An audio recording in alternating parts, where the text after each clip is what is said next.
The year is 1950, and US General Douglas MacArthur strides ashore as his forces make a daring landing at Incheon in Korea to turn back the invading communists.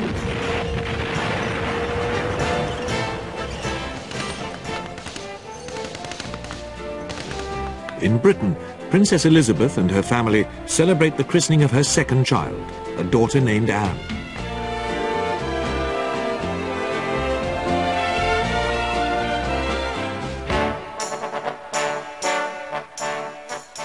Her brother Charles seems less impressed.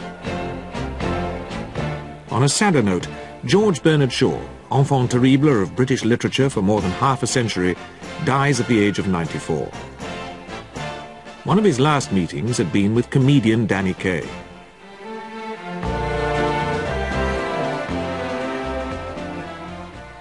And in the macabre ritual which was played out each year while Britain still had capital punishment, press and public wait outside prison gates to hear that an execution has been carried out. On the 9th of March 1950 at Pentonville Prison, a man named Timothy Evans went to the gallows.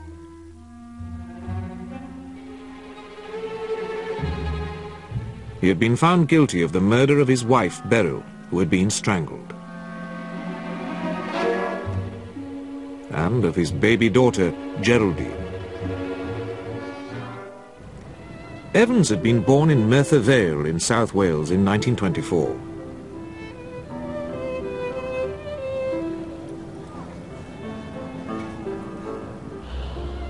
When the Depression came in the 1930s, his family moved to London and went to live in Notting Hill, where Timothy went to school.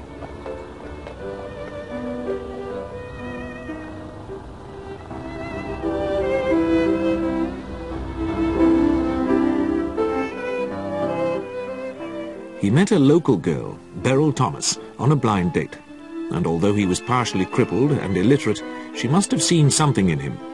When he proposed, she left her job at the posh Grosvenor House Hotel to go and live in what was, in 1947, the slums of Notting Hill. They found a flat at number 10 Rillington Place, a short street that was to become so infamous that the residents successfully petitioned to have the name changed. They lived on the top floor, and when they wanted to visit the only lavatory outside, they had to go through the ground floor flat. Down there lived a Mr. and Mrs. Christie. He seemed a bit odd, often staring at her, but Ethel Christie was a kindly soul and listened for the baby if they wanted to pop out.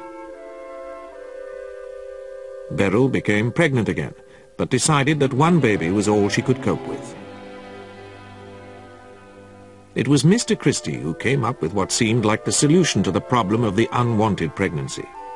He told them that he could perform abortions and would be willing to do them that favor if they wanted. So, on the 8th of November 1949, Timothy Evans went out to work, and John Christie went up to the Evans flat while Ethel Christie was away.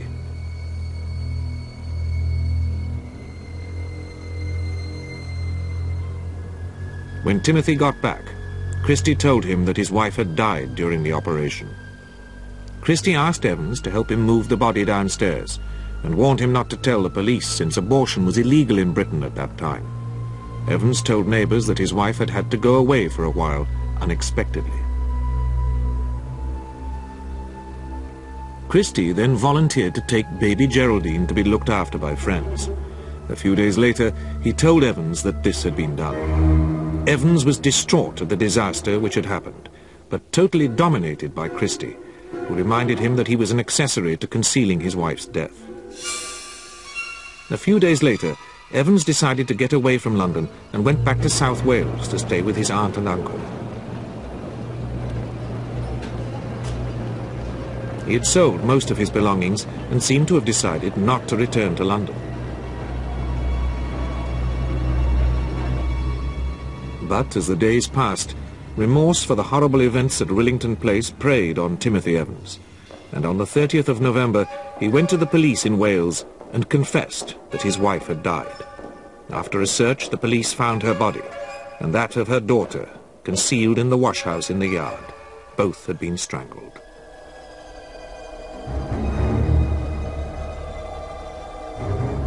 Under questioning, Timothy was swiftly persuaded to confess first to his wife's murder and then to both.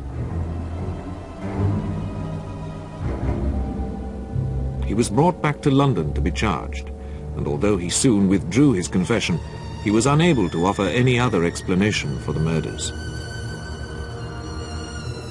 One can only guess at the reasons why he did not implicate Christie at this stage, even in the supposed abortion of his wife and sending away the baby. Evans went for trial at the Old Bailey on the 11th of January 1950. Confused and incoherent, he failed to impress the jury. In contrast, Christie was impressive and indignantly denied any involvement. His wife naively backed him up. Evans was found guilty and went to the gallows protesting his innocence. Towards the end, he did name Christie, but no one took his suggestion seriously.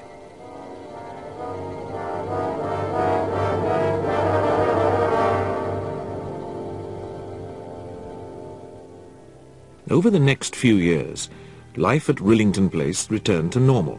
New tenants moved into the top-floor flat, and the tragedy seemed to be forgotten. Then, in March 1953, Ethel Christie went to stay with relatives. A few days later, her husband packed his belongings and left the flat, apparently to join her. The landlords told one of the other tenants that he could take over the ground-floor kitchen, and on the 24th of March, Beresford Brown went in to clear the room and prepare it for redecoration.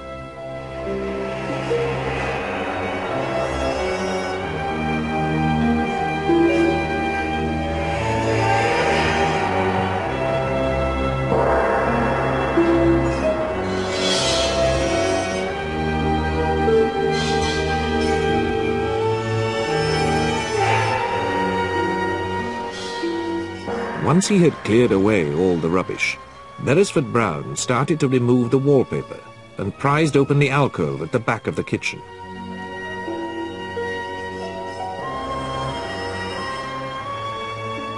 To his horror, he found himself looking at the torso of a semi-naked woman. He called the police, and when they had removed the body, they found another two concealed behind it, both wrapped in blankets. All three women had been strangled.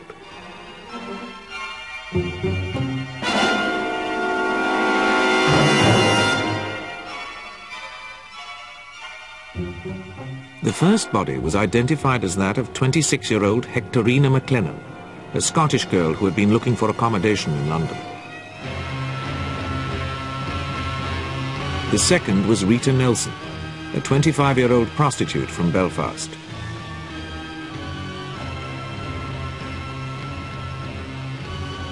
The third was another prostitute, Kathleen Maloney, who had come to London from Southampton. The house was now pulled apart in the search for more bodies, and in the front room the police found another underneath the floorboards.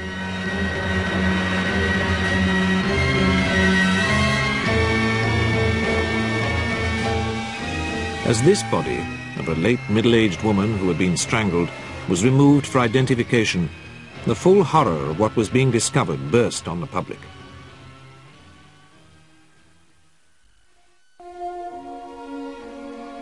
At first, the police were reluctant to reveal too much about how the victims had died, and the newspapers speculated avidly. Then it emerged that the 4 victims had been strangled, and that the search was continuing. As the police went through their missing persons files, and a sad procession of friends and relatives trooped into Kensington mortuary, the identifications began. The body under the floorboards was that of Ethel Christie. As the search of the house and yard were ending, one of the policemen spotted that the garden fence was being supported by a human thigh bone.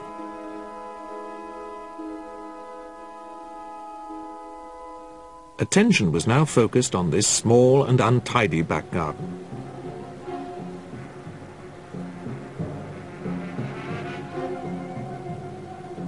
Police teams moved in to dig over the whole area, which was neglected and filled with rubbish.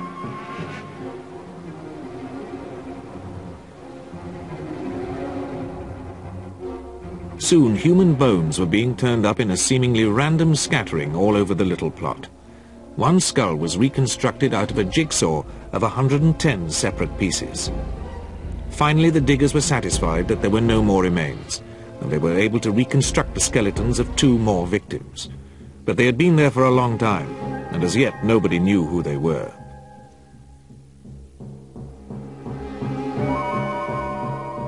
A ghastly fascination gripped London. Ghoulish souvenir hunters dislodged bricks from 10 Rillington Place, and the little cul-de-sac was continually crowded with press and sightseers. The police identified one of the bodies in the garden as that of Ruth Fürst, an Austrian refugee who had drifted into part-time prostitution. She had gone missing way back in 1943.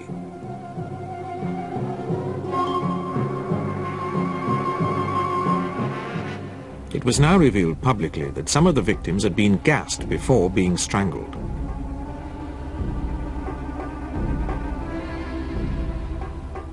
The 6th body was identified as belonging to Muriel Eady, who had gone missing in 1944.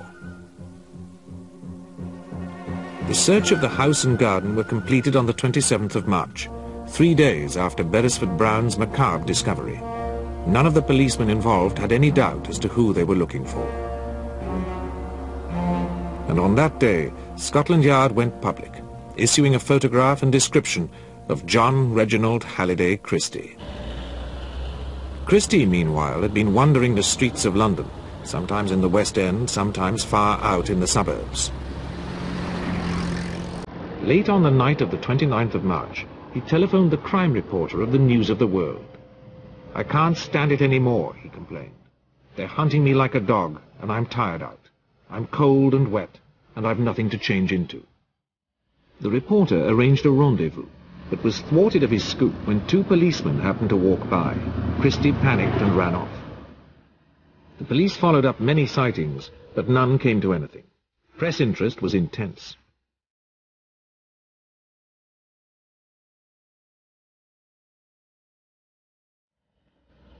Although running out of money, Christie spent much of the time in pubs and cheap cafes, where he chatted up women and even offered to arrange an abortion for one of them. He had booked in for a week at a hostel for single men near King's Cross Station, but left after one night.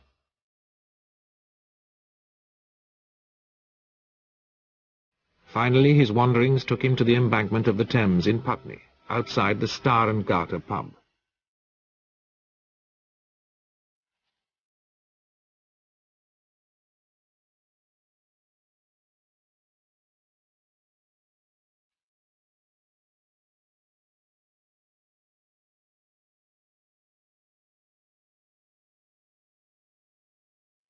There he was spotted, looking as if he was thinking of jumping in, by an alert policeman, P.C. Thomas Ledger. Ledger asked him his name and address. Christie gave him a false name and said that he was waiting for his national insurance cards. When the policeman asked him to take off his hat, Christie knew that the game was up.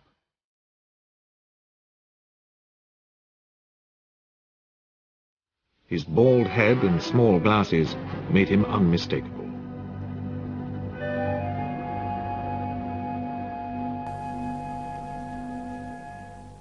The next day, crowds gathered as Christie was remanded in custody, charged initially with murdering his wife.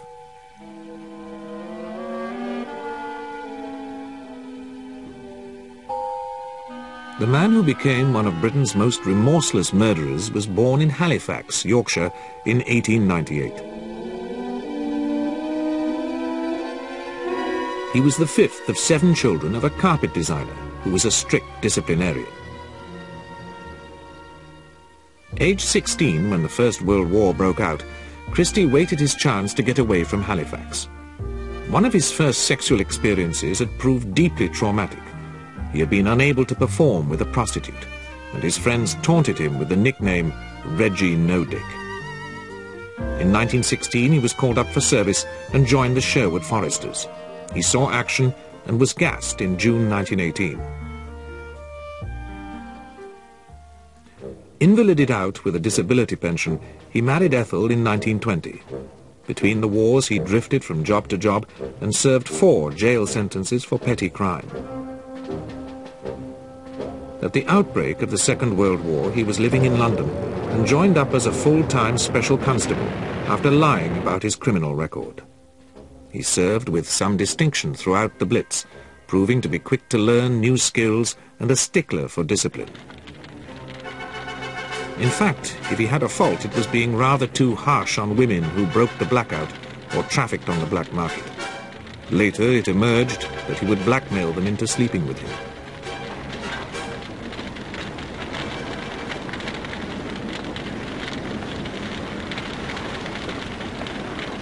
Poacher turned gamekeeper, he was good at catching villains and was presented with a commendation for his ability in dealing with criminal offences.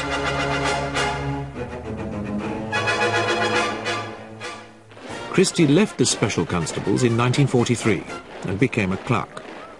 He and his wife were living at 10 Rillington Place, and it was to this house in 1943 that he invited Ruth Furst, the part-time Austrian prostitute.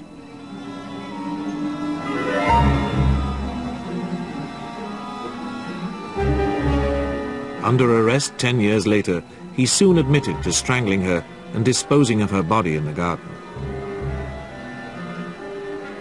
Sexually thrilled and emboldened, he lured in Muriel Eady. "My second murder was much, much cleverer than the first one. I planned it very carefully," he boasted.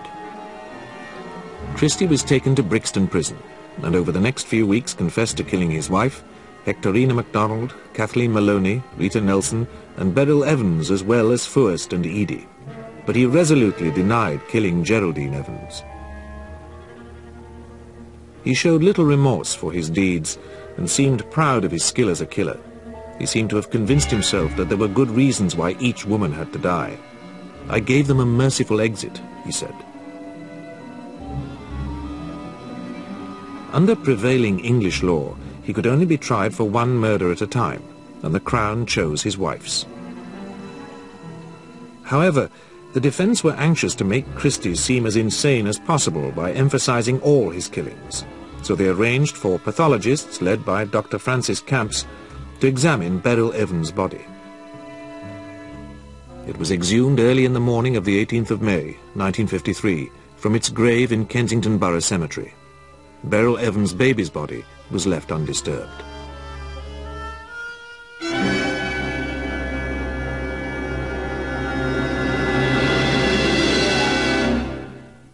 Christie's trial began in the Old Bailey's No. 1 court on the 22nd of June, the same court that he had stood in 3 years before and told a pack of lies about Timothy Evans.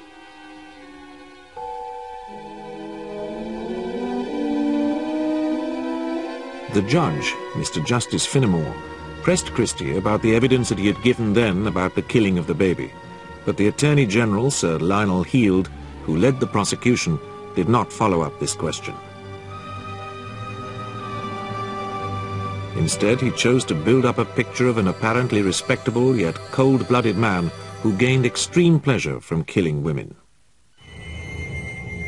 Faced with Christie's confessions and the mass of evidence, his counsel, Sir Derek Curtis Bennett, predictably chose to base his defence upon Christie's insanity. He told the jury that he would establish a case under the M'Naughton rules of 1843. These infer that a man is not guilty in law if, at the time of his actions, he did not know that what he was doing was wrong. In the witness box, Christie spoke dispassionately of what he had done.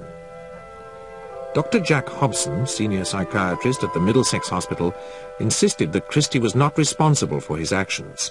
But the Attorney General got Christie to admit that he wouldn't have killed his wife if a policeman had been present, thus suggesting that he knew he was doing wrong. The defence tried to claim that he must have been insane at the time, since he had killed a person he appeared to love. How many did he then strangle and rape? "I don't know," was the answer. On the 25th of June, crowds gathered as the jury withdrew to consider their verdict. Totally unimpressed with the argument of insanity, they were back less than an hour and a half later, finding Christie guilty.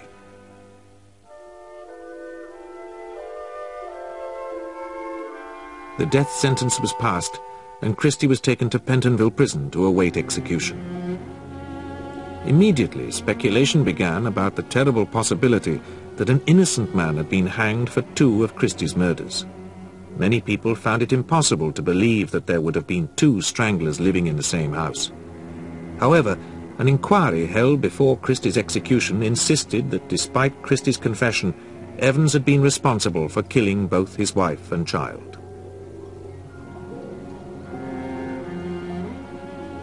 Christie continued to deny responsibility for baby Geraldine's death. During the last few weeks of his life, he wrote avidly to acquaintances from his past who now contacted him.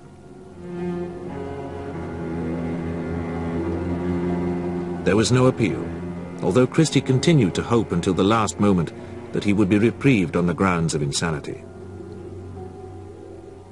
On the night before his execution, he refused a final plea to answer questions about the death of Geraldine Evans and went to his death, leaving this final mystery. Once again, the crowds and press gathered outside Pentonville Prison, waiting for the moment of death. And at 9:10 on the 15th of July, the execution of John Reginald Halliday Christie was officially announced. But the question of Timothy Evans' innocence refused to go away. In 1961, Ludovic Kennedy's book, 10 Rillington Place, crushed the evidence against Evans, but the Home Secretary, R.A. Butler, refused to order a new inquiry.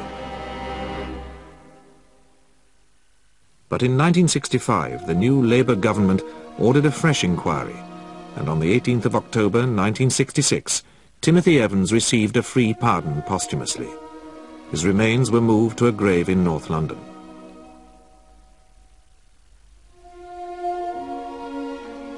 Concern over the possibility of his wrongful execution had played a major part in mobilizing public opinion against the death penalty. But its abolition in 1965 came too late for the frightened, incoherent man who had been unable to convince anyone of the truth of what had happened in 10 Rillington Place, as at least 7 women were lured to their deaths.